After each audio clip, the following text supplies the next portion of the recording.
Hello and welcome to our channel. Thank you so much for coming back if you are already a subscriber, and if you're new here, welcome. To show us support, please give us a like and subscribe to the channel, and without further ado, let's get into the topic. In Sanskrit, karma literally means action. According to experts, there are often misconceptions about what karma really is and how it applies to our lives. So what exactly is karma? The true definition of karma can vary depending on who you ask.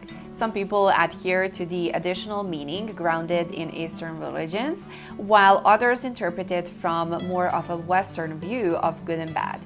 As a result, this can lead to different views on how karma applies to life.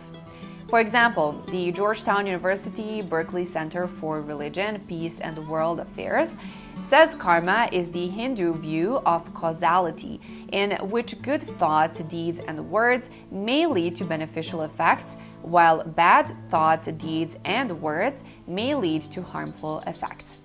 However, many experts like to look at karma as more than just good or bad. According to Dr. Jennifer Rhodes, a licensed psychologist, karma is simply those situations or interactions that help us navigate our path toward our higher purpose. We are often easily distracted and miss messages which make us believe we have a lot of bad karma. But those situations are simply signs to us to course direct and move forward toward our higher purpose. The journey is not about being perfect, it's about undoing what is not us and becoming who we really are. Tejal Patel, a meditation and mindfulness expert, looks at karma as a cycle of cause and effect that's about action, not results. Karma in a philosophy of how to live our lives so we can truly become the best version of ourselves and live the most fulfilling life we desire.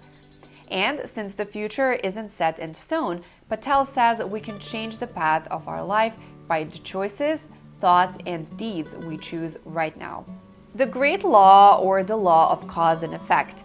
When most people talk about karma, they are likely referring to the Great Law of cause and effect.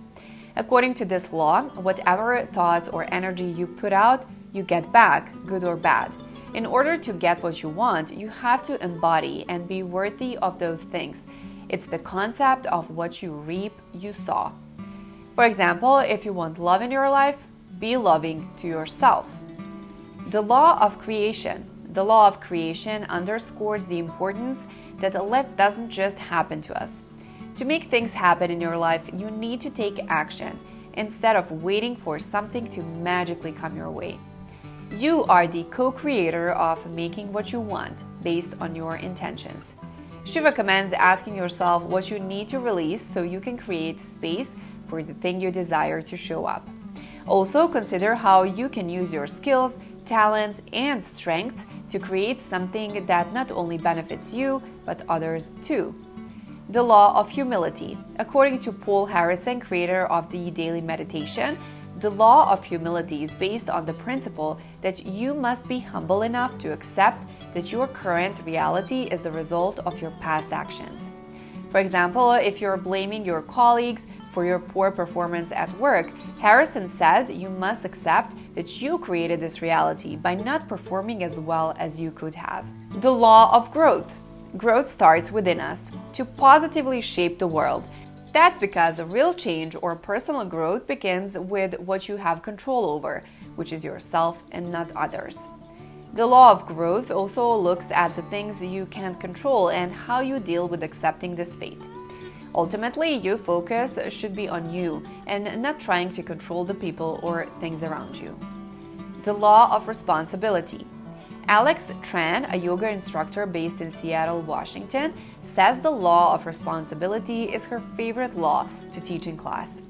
It's a reminder that you own what happens to you in life. It's a great reminder that what happens to you is because of you. This eliminates the opportunity for you to look outward to find the cause of your problems. She likes to use this to describe the karma law of responsibility. You are the product of the choices you make. The law of connection. This law is based on the principle that everything in your life, including your past, present, and future, are connected. Who you are today is the result of your previous actions. And who you will be tomorrow will be the result of your actions today. The law of focus. Focusing on too many things at once can slow you down and lead to frustration and negativity. That's why the law of focus encourages you to concentrate on one thing at a time. If you focus on higher values like love and peace, then you are less likely to be distracted by heavy feelings of resentment, greed, or anger. The law of giving and hospitality. You must give to the things you believe in. This law helps you understand the importance of your actions, reflecting your deeper beliefs. For example, if you want to live in a peaceful world, you need to focus on cultivating peace for others. The law of here and now. To experience peace of mind, you have to embrace the present. This can only happen when you let go of negative thoughts or behaviors from your past. If you get too focused on past events, you will keep reliving them. One exercise Patel recommends to get in touch with the here and now is to get rooted into your senses. Look around the room you are in. Focus your eyes on something. Blink and say, I am here.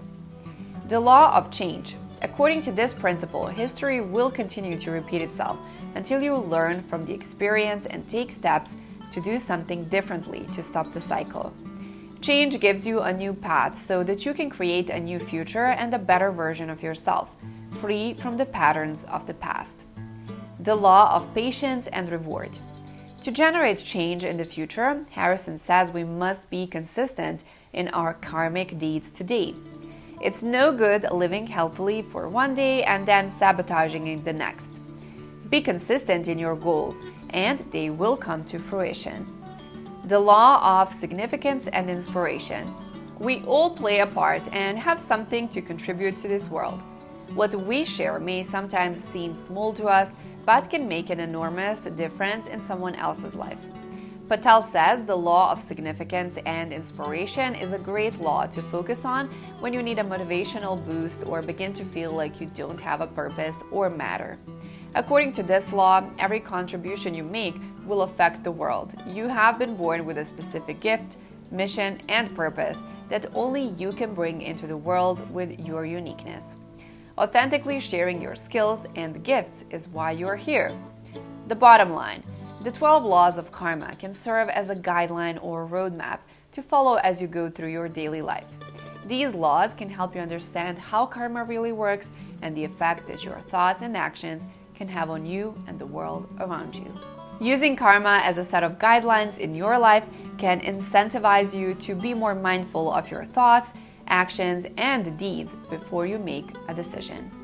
That was today's video. Thank you so much for watching, and I hope you enjoyed it and that you learned something interesting. To learn more about this subject and other similar subjects, please visit these websites, and to show us support, give us a like and subscribe to our channel.